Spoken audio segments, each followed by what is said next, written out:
বগুড়া জেলার কৃতি সন্তান, তাই জালি ইলেকশনের বগুড়া জেলার হতে পারে, প্রধানমন্ত্রী হতে পারে। সেই জন্য আশা করি আমি এটি যাচ্ছি তার সাথে দেখা সাক্ষাৎ করার জন্য। এই যে আপনার গায়ে অনেকগুলো ধানের শীষ দেখছি, এটা কি পরিমাণ ধানের শীষ, কোত্থেকে কিভাবে করলেন, এটা তৈরি করতে কয়দিন লেগেছে একটু বলবেন? আমি এনা তৈরি করতে আমার 3.5 মাস লাগছে। আমি না নিজেই তৈরি করছি, আমি কারোর সাহায্য লই নাই, আমি নিজেই তৈরি করছি। আপনার জমি জমা আছে না কিভাবে ধান সংগ্রহ করলেন? এনা সংগ্রহ করছে, আমার জমি জমা কিচ্ছু নেই, এক পাশ জমি নেই। আমি মানুষের থেকে ভিক্ষা চালিয়ে যাচ্ছি, যেটা সত্য কথা। চাই চিন্তা লিয়ে যাচ্ছি, আমি লিয়ে আসে না জোগাড় করছি আমি। এই যে 3.5 মাস যাবত আপনি পরিশ্রম করলেন, কেন, কি জন্য? আমি এই মানে যে জিয়া সরকারকে ভালোবাসি, সেই ভালোবাসার টানে আমি এই না কাম করি। আমি কারো কাছে সাহায্য চাই না যে আমাকে 2টা টাকা দাও। এই জন্য আমি ভালোবাসি, অন্তর দেওয়া ভালোবাসি দেখে আমি আজকে এখানে আসছেন তারেক রহমানের কাছে, আপনার কি মেসেজ, কি বলতে এসেছেন? আমি তার সাথে না সাক্ষাৎ করবো, হ্যান্ডশেক করবো, এই জন্য আমার বড় আশা। তার কাছে কোনো চাওয়া পাওয়ার আমার কোনো আশা নাই, এটাই আমার হলো বড় আশা।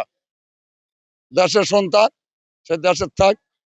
তাই বগুড়া জেলার একটা সন্তান, আদর্শ সন্তান, তার মা মারা গেছে, আল্লাহ তাকে ব্যস্তবাসী করুক, সেই জন্য এটি হচ্ছি। তো আপনি এখানে কখন এসেছেন? আমি হচ্ছি 11টার সময়। কতক্ষণ অপেক্ষা করবেন?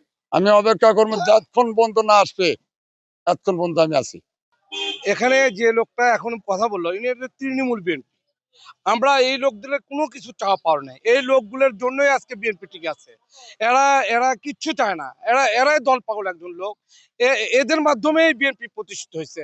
জিয়া রহমানের টাইমে যেরকম দল প্রতিষ্ঠিত হয়েছে, আজও তারা তারেক রহমানকে ভালোবেসে, খালেদা জিয়াকে ভালোবেসে, তারা কিছুই চায় না, তাদের চাওয়া পাওয়া কিছুই নেই। তারা শুধু এক নজর আমাদের বগুড়ার সন্তান, কৃতি সন্তান, বগুড়ার সন্তান, বগুড়ার গর্ব, আগামী দিনের রাষ্ট্রনায়ক দেশ নায়ক তারেক রহমানকে দেখার জন্য, এক নজর দেখার জন্য বগুড়ার লোক আনন্দিত হয়েছে, উৎসাহ হয়েছে। বগুড়ায় কাল থেকে সবাই হাজার হাজার লক্ষ লক্ষ লোক নামে পড়েছে তাকে এক নজর দেখার জন্য। এটাই তাদের চাওয়া পাওয়া, আর কিছু না।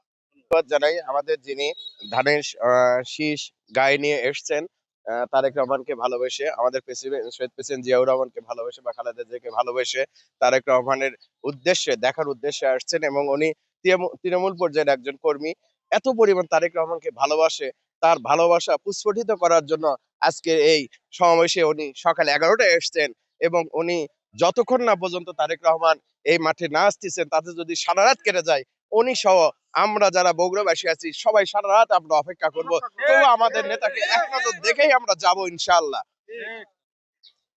আমি বগুড়ার সন্তান, আমার নাম মোসাম্মদ হালিমা বেগম। আমি নোংলা ইউনিয়নের মহিলা মেম্বার হিসেবে দায়িত্ব আছি। আর আমার দেশকে আমি ভালোবাসি।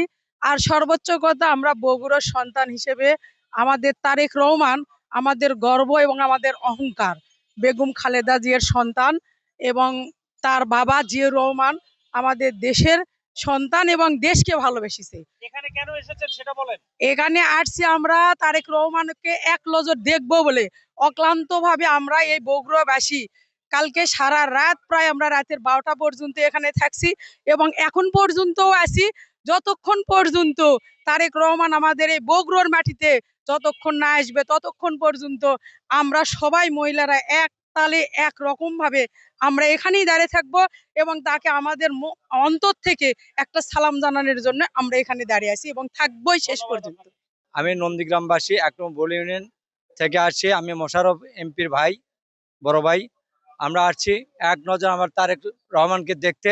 যতক্ষণ মধ্যে তারেক রহমান এখানে না আসবে ততক্ষণ মধ্যে এই বগুড়ার মাটি আমরা ছাড়বো না, এই বগুড়া থেকে আমরা যাব না। যতক্ষণ পর্যন্ত এই বগুড়ার মাটিতে তারেক রহমান নামবে, আমরা সবাই মিলে তাকে স্বাগত জানাবো। এই বলে আমার ধন্যবাদ আপনাকে।